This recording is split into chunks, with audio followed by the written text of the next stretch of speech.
Welcome to Focus Today, and what a delight to have with us one of our favorite people. Laurie Cardoza Moore is with us again today. She is the founder and the president of Proclaiming Justice to the Nation, and she made available here on theDove TV that incredible showing that we had a couple of weeks ago of Israel Indivisible. What an incredible movie. If you haven't gotten it, go to her website and get this DVD and share it with your family and friends. And you can go to pjtn.org and order that there. And she's also got a great event coming up at the National Religious Broadcasters Convention, where she's going to have Ambassador John Bolton be the keynote speaker at an event, and I look forward to being there for that. Laurie, good to see you. How you doing, my friend? We're doing well, thank you. How are you doing? Hey, doing great. We're getting some much-needed rain, so we're pretty happy campers. Good, good, good. Well, we're looking forward to seeing you in Nashville very soon. We're excited to have Ambassador Bolton, and I'm delighted that you're going to be able to be there and hear his timely message at this critical hour. No question about it. Well, listen, you're heading to the Vatican. What's the deal? Well, this year is the 50th anniversary of Nostra Aetate. And as you all know, our mission at PJTN is to educate Christians about their biblical responsibility to stand with our Jewish brethren and defend the state of Israel against the rise of the new anti-Semitism. And 50 years ago, on October 28th this year, it is the official anniversary of the Catholic Church taking a position to condemn anti-Semitism once and for all. They formalized a document called Nostra Aetate, which is the Latin words in English is in our time. And they finally addressed the issue of centuries of Christian anti-Semitism. And in Nostra Aetate, not only did they condemn anti-Semitism and say that you cannot be a good Christian or a good Catholic and be anti-Semitic, but they restated that our faith comes from our Jewish brethren, comes from the Hebrew roots of the faith, and that Christians can no longer blame the Jews for killing Christ, and that the Jewish people are still in relationship. They still are in covenant. They recognize the covenant that God made with Abraham, Isaac, Jacob, and their descendants forever. So it was really a huge thing for them to do back in 1965.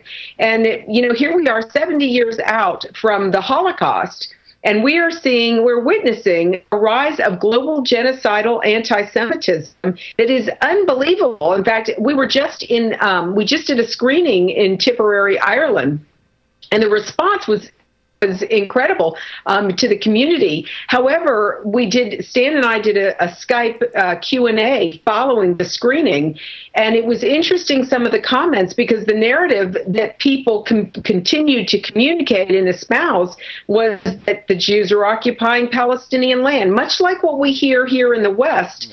Is the same narrative that is being promoted to the residents or citizens of Ireland. And so, of course, Ireland, 91% of Ireland is a Catholic country. I mean, most of the citizens of Ireland are Catholics. So, of course, I address, because our mission is to a Christian audience, I addressed the Catholics, and I said, are you all aware of Nostra Aetate? Do you know, most of them have never heard of it. In fact, I was raised Catholic, and I had no idea that this document even existed until recently. It was a couple of years ago, it was brought to my attention that one of the late PJTN advisory board members, Rabbi Dr. Gerald Meister, who passed away a couple of years ago, was actually there and helped draft and sign the document on behalf of the Israeli government. So it was huge. It was a huge thing. Well, a couple of things come out of this. Number one, are you expecting the Pope to acknowledge this and give it more credence? What do you expect to have happen here? Well, this is the second of our initial meeting. We were at the Vatican back in April, and we met with members of the Pontifical Council. This time we've been invited back to meet with Cardinal Koch, who is the president of the Pontifical Council on Christian Unity.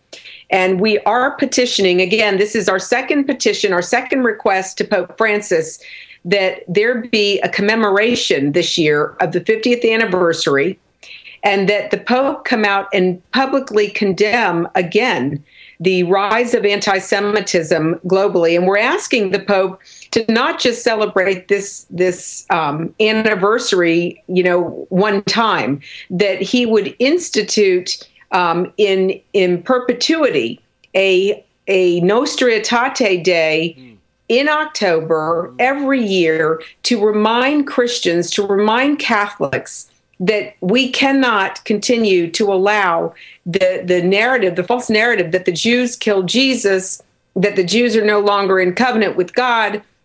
We can't allow that narrative to be communicated to the Christian world. And we as Christians, because we are still the largest religion on the face of the planet, we have a responsibility to uphold the truth in God's word. And so we're also asking the Pope to reach out to the Protestant faiths and ask the Protestant faiths also to join in this effort in condemning this around the globe. Good for you. That's wonderful. And yet, as much as we want to see this done, and we're praying that it will be done, and this is emphasized, there's still a rise of anti-Semitism around the world. And I am, Laurie, when I have you on and we've done your movie and we've done other things together through these years, and how deeply I appreciate all of that, I still get emails from viewers and listeners that are anti-Semitic, and I just scratch my head trying to figure out what's going on in their head. I know. It's so amazing. I was on Facebook last night. I try to go on Facebook and try to respond to some of the chatter that's going on, and by Christians, I'm shocked by some of the comments that come out of people's mouths, and I respond back and tell them, what Bible are you reading from? Because one day you are going to have to stand before Almighty God, and one of my favorite books to quote is out of the book of Obadiah, when God told the prophet that in the latter days, that means during this time, the time that that we're alive, that in the latter days, God's going to wipe out the descendants of Edom because they stood by while their brother Jacob, or Israel, was held in captivity and they did nothing. If we just look at what's happening around the East, it's not just the Jews now that are being targeted, it's Christians. Right. Look at the poor young pilot in Jordan who was targeted by who was Jordanians by and large are supportive of Israel. They're the only country really in the Arab world that even has that relationship. They protect the Christians that travel into their country. But we see this growing threat of radical Islamists, and we wonder, in the last days, who is the false prophet? Who are we fighting against? And the reality is if we can't defend Israel, and this is why it's so important that we stand with our Jewish brethren and we defend the state of Israel, we are Israel. Paul said in Galatians 3:29, if you are in Christ, you are Abraham's seed, and you are an heir according to the promise that God made to Abraham, Isaac, Jacob, and their descendants forever. Paul said in the book of Romans that God's gifts and calling to Israel are irrevocable. He told the believers in Ephesus, you who were once outside of the commonwealth of Israel have been brought near because of Jesus' shed blood. So it's important that Christians understand we're living in the last days. This is the time, just like Esther, we're getting ready to celebrate Purim.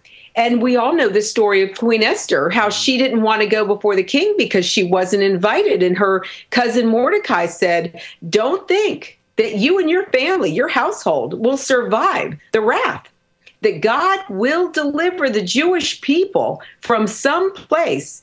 But how do you not know that you have come into this place, into the kingdom for such a time as this? And that's my message to the church. How do we not know that God brought us into the world for this time, equipping us with everything, all the gifts that we each have as individually and collectively as a congregation? How do we not know that we haven't been brought into time at this time for such a time as this, to make a difference for Israel, to stand with our Jewish brethren so they don't stand alone? I can't tell you what that means to the Jewish community around the world. Right. Right. Well, Laurie, you are an inspiration. Let me take a quick break. When we come back, all of this gets ratcheted up to a whole new level coming up March 3rd as Prime Minister Netanyahu is coming in spite of all of the so-called, I don't know, protocols that weren't correctly done. I don't know. It's an interesting time. But the Prime Minister is coming to America to a joint session of Congress to speak.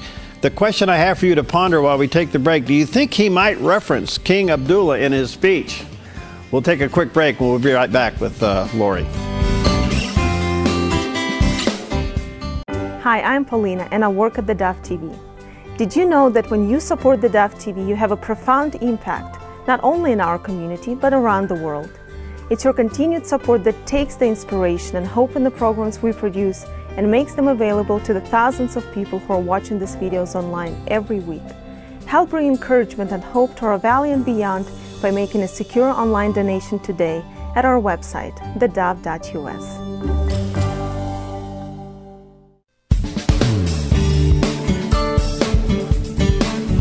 Okay, we're back and delighted to have with us today Laurie Cardoza Moore. She's the founder and the president of Proclaiming Justice to the Nations. This is an outstanding organization doing an incredible work. You can participate with them and help them and be a part of what they do by going to pjtn.org. It's a great website with a lot of resources on there. And also order up the DVD, Israel Indivisible, and use that in your church and your small groups, your home. Have it for your own homeschooling, your children, grandchildren. It is terrific. Well, Laurie, as I said going into the break, the Prime Minister is coming to Washington, D.C. March 3rd. And, of course, you know all of the unrest about whether or not proper protocol was made. I like what he said in one of his interviews. He said, I will go anywhere to give a speech on how to protect Israel against Iran. And I thought, well, that pretty much says it. But in the recent days, with all the happenings with the killing of the Jordanian pilot, an incredible murder, assassination there, and now Jordan is striking back. Do you think Prime Minister Netanyahu might mention in some way or another Jordan or King Abdullah in a speech to the joint session? Mm-hmm. Absolutely. This is not, the Prime Minister has repeated over and over and over that this is not just a problem for Israel. This is a problem for the free Western world. And of course, we saw that with the slaughter of this innocent young man who was just representing his country, and to murder him this way. It's unbelievable. This is what we're dealing with. And remember, this is the same group that Obama wanted to fund the terrorist group in Syria. ISIS has all of our equipment as a result of this administration. We're in this situation in the Middle East because of the failure of the Obama administration. And this is why it is so important that we as Americans stand with Israel, because Israel is on the front line of this battle. It's amazing how Obama had his feathers ruffled because Bibi was coming to speak to a joint House of Congress at the request of Speaker Boehner. And it's amazing to me how Obama just decides to do things without Congress, but when Congress decides to do something without Obama, then it's a problem. Really? Well, something, the beauty of Congress is you will see, and I am delighted to announce that I'll be able to be on the floor of Congress. My Congresswoman invited me. She had one ticket available, and she invited me to come and join her. So I'm honored to be able to be present at that time during that historical speech. But you will see that Bibi will get standing ovation after standing ovation because the Congress represents the will of the people, of Americans. Right. Americans do not support Obama's policies. It is Obama's failed policies that have created the chaos in the Middle East. If you go to Tunisia, you look at what happened in Libya, in Egypt, in Syria, in Iraq. It's all over the Middle East. Every place that this footprint, Obama's footprint, has been placed, has created chaos and havoc. And who is reaping the havoc? It's Christians, it's Jews, and now it's even Jordanians. It's other Arabs that don't align with this radical ideology. And if we think that this ideology And these events that are happening in the Middle East are not going to come to the United States of America, to our cities. We are fooling ourselves. And that's why it's critically important that we take this battle to them. We don't sit around and do nothing like this administration does. When the leader of the free world creates the vacuum and refuses to lead, someone will.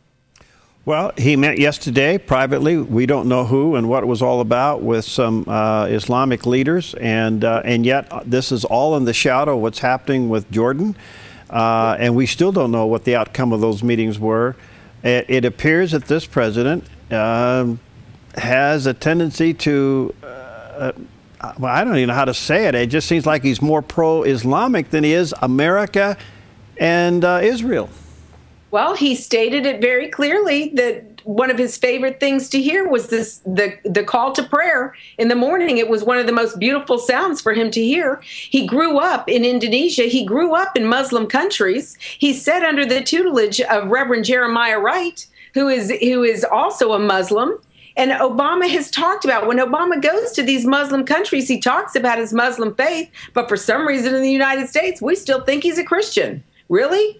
You look at his allegiance. There was a recent pastor who went to meet with Obama. This was about a year ago, who wanted, when all the attacks against Christians were happening in the Middle East. And this pastor asked, what are you going to do to help the Christians? And he was told, the Christians better get used to it.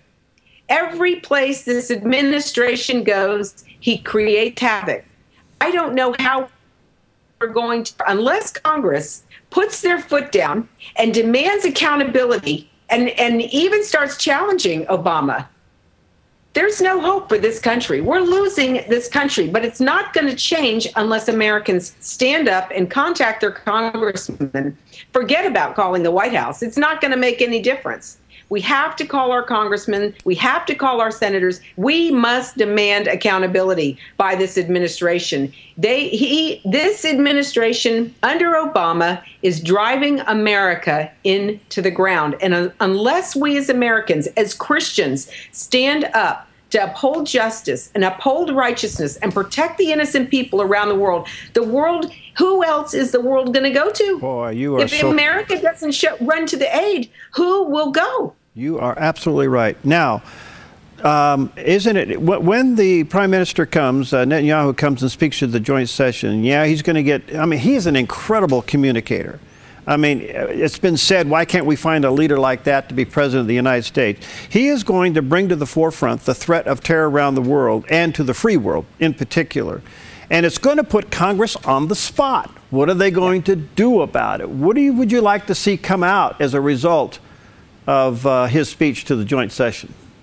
I hope that he will so inspire and ignite the passion in the hearts of those men and women in Congress to take the message to the people, to bypass the White House and go to the American people and create the media campaign that is necessary to gain the support of Americans, to push back, to demand that this administration, that Obama either step up to the plate or get out of the way.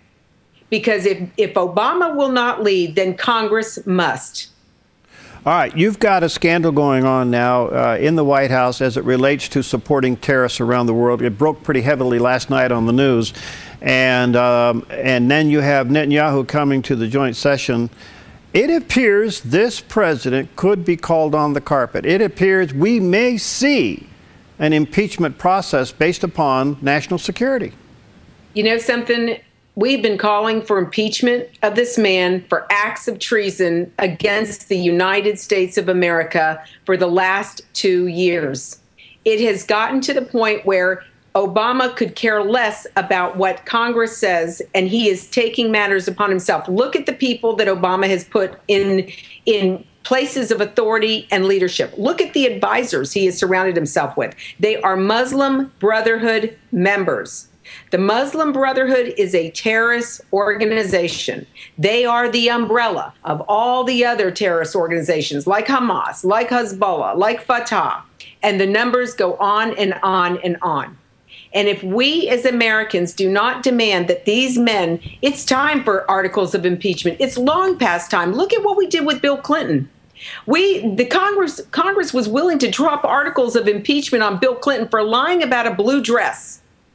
And here this man has created or implemented acts of treason against the United States, against our Constitution, and nothing has been done about it. And people say, oh, well, you can't do that because the American public wouldn't have it. You know something? That's baloney. The American people, we've been hogtied and fooled to believe that the American people would be upset if articles of impeachment were drawn up. All right. Look at what this man has done to this country. There could be something on the horizon here that could get the ball rolling. As you know, in the Senate confirmation hearings for Attorney General Lynch, who now says that she feels that the president has acted within his authority on the immigration and executive order, which obviously nobody else does. And his own Secretary of Defense nominee, Carter, goes before the confirmation hearing and cannot explain what the policy is to fight ISIS. If these two are turned down, it would seem to me that things will begin to roll. I agree with you, and that's why it's important, again, that we make the phone calls, that everyone in the listening audience needs to contact their senators, needs to contact their congressmen. Articles of impeachment need to be drawn up. Neither one of these people should be appointed. They are not for a potential attorney general to say he's worked within the laws of the Constitution of the United States of America. Really? She's not reading the U.S. Constitution. Mm-hmm. Well, I don't know the Constitution she's reading, but it's not ours. Well, Laurie, this is an amazing time. I guess all eyes will be on the nation's capital coming up March 3rd. Our prayers are with you as you head to the Vatican. And I trust that the Catholic Church, which has led the way on so many other issues that are so important, especially on the right to life issue, and put their money where their mouth is, I sure hope that they bring this to the forefront on anti-Semitism.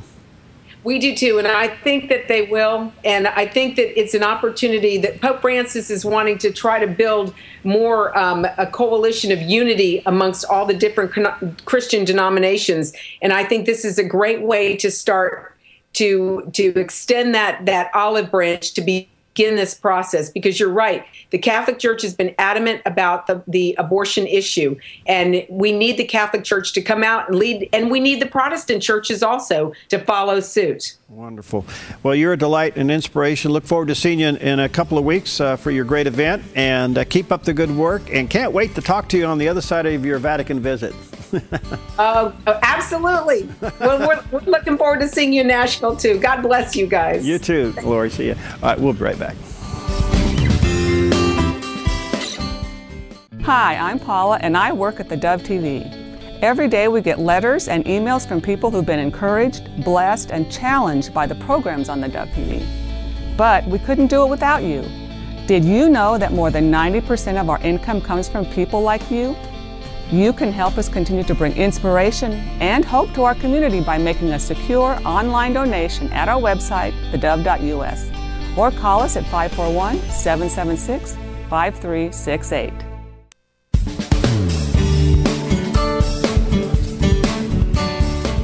Welcome back, and delighted to have back in the studio with us Cori Murphy. She is a college specialist with College Authority, and if you've got students in your house heading in that direction, this is the lady to talk to. And got some workshops coming up, in fact one tonight talking about college preparation. And first of all, tonight 6:45, where? At our classroom inside the Sky Oak building, which is at 4th and Bartlett in the Commons. All right, so tonight, 6:45, what do they do to attend? Just RSVP, if at all possible, on the website, My College Authority, or just show up. We'll have plenty of room. All right, mycollegeauthority.com. All right, prepping for college, it ain't easy. Yeah. What do you want us to know? Well, what I want you to know is that it really looks like a series of dominoes. And just like dominoes, they need to be stacked accordingly so that they fall in a specific order.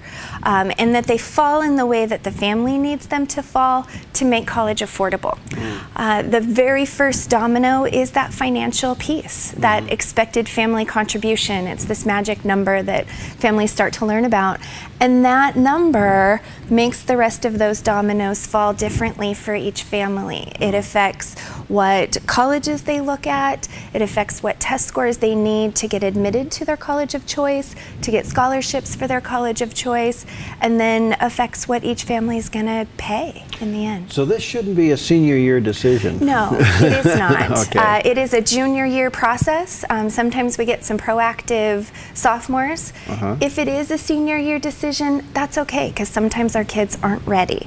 It's just a compressed process. So there's a lot to consider. Money's one of them. Do you go to a community college before you go into a university? All those things. So what's the biggest mistake a family makes in this whole process? I think the biggest mistake is they think it's an either-or decision, or they make it a one-sided decision, and that they're just looking at, where is my student going to get accepted? Who's going to want them? Yeah. Or they do it as, where's the cheapest school? It's affordable, or it's expensive, it's overwhelming, and where can we go that's just the cheapest? And that's the mistake, because it's not an either. It's not an either or. The pressure to go to a big name college or an Ivy League school, how big is that? It depends on the family and depends on the people that are surrounding them. You do have those people that, the school of thought is, if they go to this school, then the rest of their life will be paved for them. And then I've met very successful parents who have public college educations. It's what they do with that degree afterwards, and where that momentum carries them. We're seeing this, and you're probably reading it as well. All of us, these students are coming out of college in debt, going into looking for a full-time job in a part-time world. Has that been a factor now in making decisions? It's always been a factor in our practice, because we want students. It does the student no good to graduate with a degree and a mountain of debt. They're in a hole that it takes too long to dig themselves out of. So we want them graduating on time. We want that college education to be affordable, and then that momentum is carrying them. So it's not just that piece of paper, but it's the resume that they leave with. And that goes all the way back to the college search. Where can they build that resume, shine in the classroom, and finish with that piece of paper? Are students coming out of high school prepared for college? Yes and no. Either way, it's going to be a shocker. It's an adjustment, and those first 6 weeks or 6 months can be a little rocky. All right, so what are you going to cover? And by the way, there's one tonight at 6:45, and then Saturday at 10:30 in the morning, and then the following Wednesday at 6:30 or 6:45 in the evening. All of these will be at the Sky Oak building at 4th and Bartlett in Medford. So again, you can go to mycollegeauthority.com to register, or perhaps just show up. What do you do, and how long is this, and what are you going to cover? It's about an hour 15. We cover a lot, and it's too much information for that short a period of time, but families need it, so we have to do it. And we just break everything down into understandable steps. A lot of financial information, grants, aid, forms that is confusing and families aren't thinking about yet. So we do put a lot of that in front of them. All right. Let me just reemphasize that again, because if you are in that stage and maybe you have a junior in high school, this would be a great thing for you to attend, obviously. Tonight, 6:45, Saturday morning at 10:30, or next Wednesday, the 11th at 6:45, and again at the Sky Oak building at 4th and Bartlett in Medford. Cori, are there grants available? Is there money available? There really is, and I think that's one of the best surprises that people leave the workshop with, is they say, oh, we make too much money to get aid, or we own our own home to get aid. And really aid is an all-encompassing term. Maybe that is true for federal aid and state aid, that they're over income.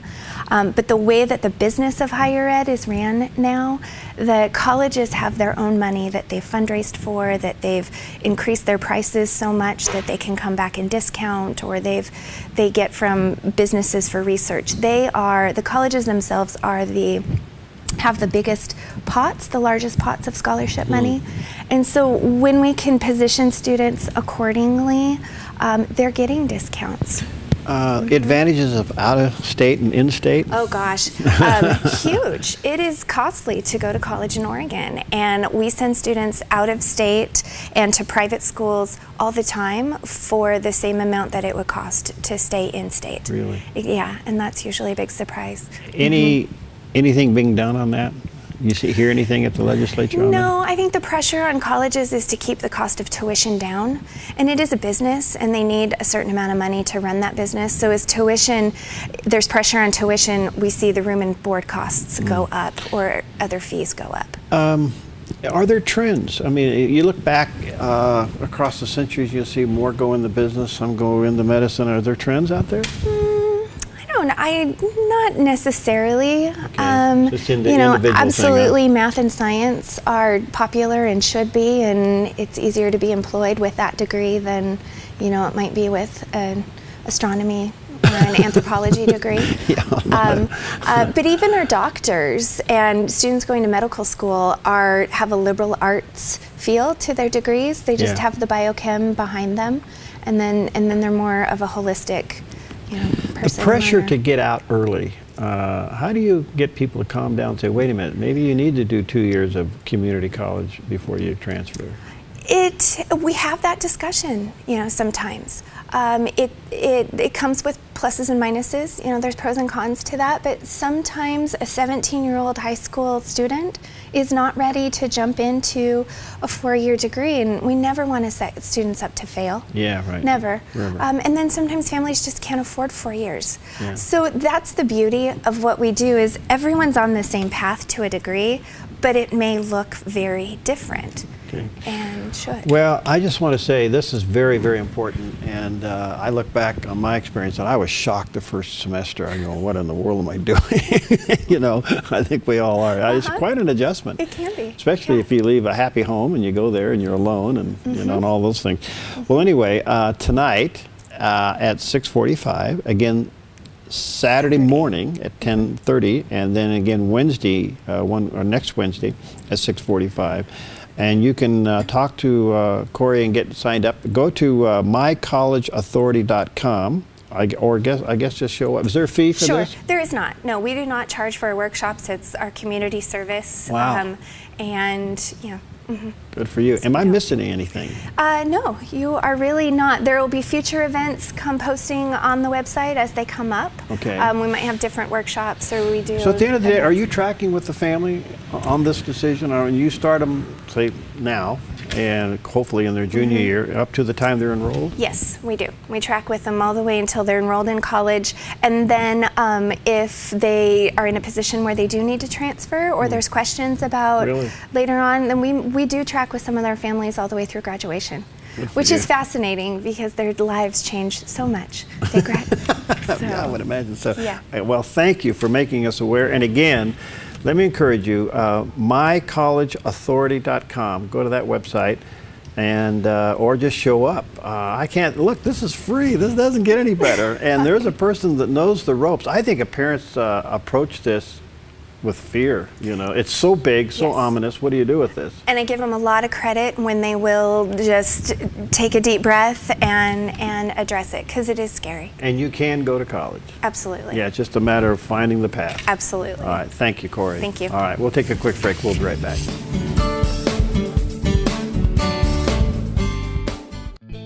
Hi, I'm Daniel, and I work at theDove TV. You know, compared to Portland, Seattle, and LA, Medford might be considered a small market. But at theDove, we're excited about the opportunity to make a big impact right here in our community. And you help make that happen. Did you know that more than 90% of our income comes from people like you? You can help us now by making a secure online donation at our website, thedove.us, or by phoning 541-776-5368.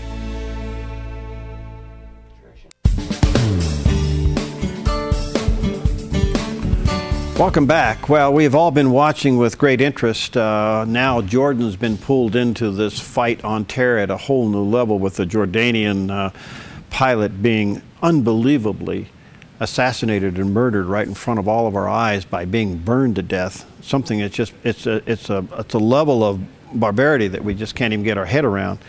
I'm delighted to have with us Dan Perkins. He's the master writer and the author of The Brotherhood of the Red Nile Trilogy, which centers around the Islamic nuclear terrorism against the United States. He's also considered and recognized as a radical Islam expert, and so we're delighted to have him with us today. Hi, Dan. How you doing, my friend? I'm fine, thank you, and thank you for having me on your show. You bet. Thanks. Listen, people can get to you by going to Dan Perkins, what website? Well, the book website is Dan Perkins, the word @, Sanibel, SANIBEL.com. You can also look me up in Google, Dan Perkins author, and the books are available at Amazon.com and Barnes & Noble, and you can order them through your bookstore. And the third book of the trilogy will be out in about 3 weeks. Okay, well, congratulations. Thank you. We've watched this horror over the last couple of days. I'm still amazed that the world isn't totally on tilt. Maybe we've become immune to all of this, which is a problem. But where do you think this is going to lead now that Jordan's been pulled into the fight? Well, I think that your observation about the passive nature of the world, let me take you back about 7 months ago. You remember the outrage when the first person was beheaded? Yes. How the world seemed to change. The president had to change. He had to do something. Yet by the time the last person was beheaded, we became almost complacent. One thing that I try and do in my first book, The Terrorist Perspective, is to try and help the American people understand how these people think. They think differently than we do, why they hate us and why they want to destroy us. The problem that I see in our country today is that the vast majority of Americans, and I'm saying 95% plus, know virtually nothing about the Muslim faith or their documents in the Quran or the Sharia law. And so when we react to what happened with the burning of the pilot, we react and we say, from our perspective, how could they do that?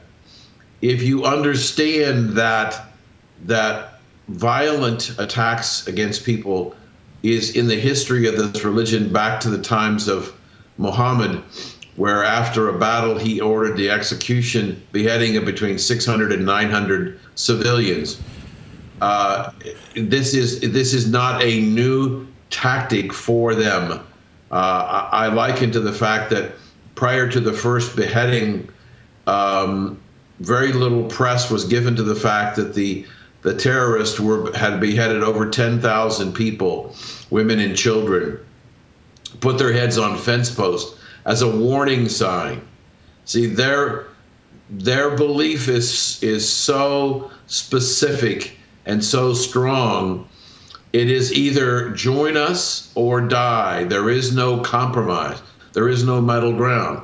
We can't think that way. So while we can be shocked and horrified by the burning of this man alive, one has to understand that there is a progression in the aggression of the terrorists in order to, one, keep them in the forefront, keep the world afraid of them, and that gives them power. We, in fact, empower them by how we react to what they do.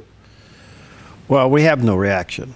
I mean, we don't know what the policy is. I mean, I have to take a look at Jordan and King Abdullah now beginning to respond with some kind of airstrikes. I mean, that's the first physical response we've seen in months, if not years, against terrorism. And here we are, America. We could lead the way on putting the light out on this organization, but we're not even at the table at a realistic level.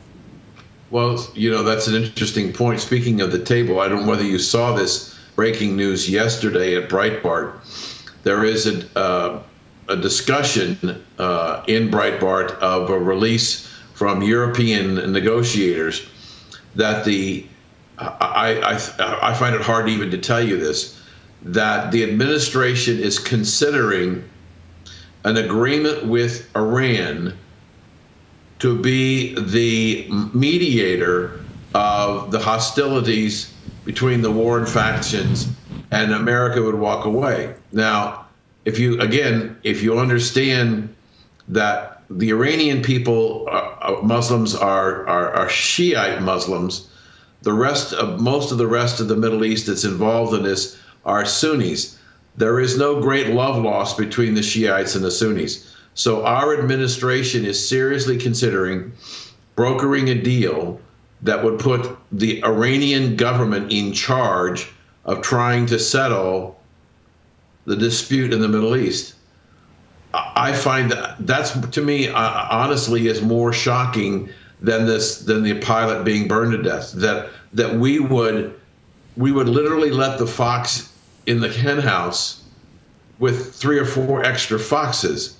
The idea that the Iranian government can act as a mediator when they are the minority in the Middle East. I said to a reporter yesterday when I was doing the interview, if you've read any part of my first book, that situation happens, that we put Iran in charge, makes my first book come true. You know, Dan, I'm not even sure how to ask this next question, so forgive me if I'm a little too forward on it, but it just appears that where we don't get our mind around the mindset of the radical Muslim, we can't get our mind around the mind of our own president, who seems to favor the radical Muslim. We got a problem. You are absolutely right. There are a lot of people who were in the government and out of the government who have said publicly that it seems to us, these are observers, political officials, military generals, that if we can't even name our enemy, if we're reluctant to call them radical Islam, if we can't name our enemy, then how can we fight them? And I went one step further, as I just said a few moments ago. If you don't understand what they believe and what drives them, how can you be successful in trying to fight them? We have clearly an administration in Washington who does not want to do battle with either the Shiites or the Sunnis, who doesn't want to be involved in Iraq, who wants to lead from behind. And I did an op-ed, you might have remembered, there was a situation where there were 40,000 Christians and lesser Muslims who were trapped on a mountain in Iraq. Right, right. And the ISIS terrorists were going to attack the mountain. Right. There was no food, no water. And so what happened was I wrote an op-ed piece, said, Mr. President, if not America, then who? Right. There is no other good guy, especially when you look at Western Europe. They're all under attack from the Muslims. We saw what happened in Paris. They have the no-go zones in France and in the UK. We have them in Switzerland and in Germany and Spain. So the Muslim people have attacked Western Europe. They're not our ally in doing this. So if we don't do it, nobody else is going to do it. And I think our president feels that position, if we have to do it, we're being the bullies of the world. I don't think so. Okay. It could be that the wake-up call to America is coming via Prime Minister Netanyahu on March 3rd, hopefully, with his speech to the joint session of Congress. That's question number one. And question number two, now that Jordan's been pulled into this and they are responding with military action, do you think this could spark a civil war among the Muslim countries in such a way that they just get tied up within themselves? Let me try and take both of them. Let me deal with the first one, Netanyahu. I think that he may bring perspective to the Congress, but it's difficult for me to say this. we will wake up America when 100,000 people die because of a nuclear attack or more. It's coming. It's absolutely coming. And when I heard that they wanted to put the Iranian people in charge with their nuclear program, that's really scares me, because then I believe we're going to get attacked. As it relates to the second question, I think there's a different issue that will cause the outcome that you're talking about, and that is the decline in the price of oil. Understand that if you live in Mosul and you're working in a McDonald's, you can't earn enough money as a counterperson to buy your ammunition for your AK-47. Somebody else has to support that. As the oil price has collapsed almost $100 a barrel in the last year, what we see is that there's less and less money from those governments who are supporting terrorism to flow money into the terrorist groups. And as a result, governments are going to have to make a choice between feeding their people or feeding the terrorists. I think they're going to choose to try and keep their own jobs, and they're going to feed their people. Wow. So there will be a decline in revenue going to the terrorists, which will then create as you said, perhaps a civil war for whatever money's there. All right, Dan, I'm going to have you back many times. I'm running out of time on this one, though. Let me ask you this. Where is the rest of the civilized world in fighting this? Where are they? Where's their voices? Good question. I will tell you this, that I believe that the Muslim people are the protected class of the world. And the reason they're the protected class, when you ask where's the rest of the world, in my opinion, sir, the rest of the world is afraid that the Muslims will come and attack them. All right, so the Muslim, the radical Islamic group is winning the intimidation war. Absolutely. No, without question. All right. Well, this is fascinating. Again, your next book's coming out when, Dan? About 2 weeks. It's called It's the final book of the trilogy, The Brotherhood of the Red Nile, and it's called America Responds. It's a story about how I think, from my perspective, what America needs to do to bring the end of terrorism and make the world a safer place. Do you think it's possible? Yes. Do you think we'll wake up before the nuclear holocaust of 100,000 people? No, I don't think so. That's quite a statement. Well, just because I believe that political correctness has such a tremendous control over the thought processes, it will take a nuclear attack to allow us to get away from political correctness. Look what happened in France. They realized that they made a mistake in treating the Muslims, allowing them not to assimilate into their culture, the language. They let them set up their own states within the country of France. And when this thing blew up in Paris, they admitted they made a mistake.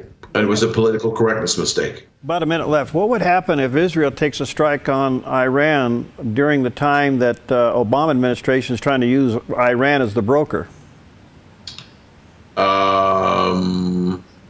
We will have the chaos that you were looking for, and I believe there will be an awful lot of rockets and missiles and soldiers. I suspect that there might even be an attempted invasion into Israel. I think it would be devastating. Wow. Dan, thank you. Can we have you back sometime soon? Anytime you want, just call my agent. I'd be happy. Loved it. I think you have a great grasp of the problem. You ask great questions, and I've enjoyed being on with you, and I look forward to coming back. All right, we'll do it again soon. And again, your website one more time. It's Dan Perkins, the word @Sanibel, SANIBEL.com, and the books are available at Amazon.com. All right, thanks, my friend. Look forward to having you back soon. Thank you, sir. Okay. All right, and again, you may want to check out the website and look for the book at Barnes & Noble, Amazon. The one that we referred to a little bit today is called The Brotherhood of the Red Nile Trilogy, and you may want to look for that. Again, Dan Perkins is the author. All right, stick around. We got some great programs continuing here on the Dove TV, and trust you have a good day. We'll see you next time on Focus Today.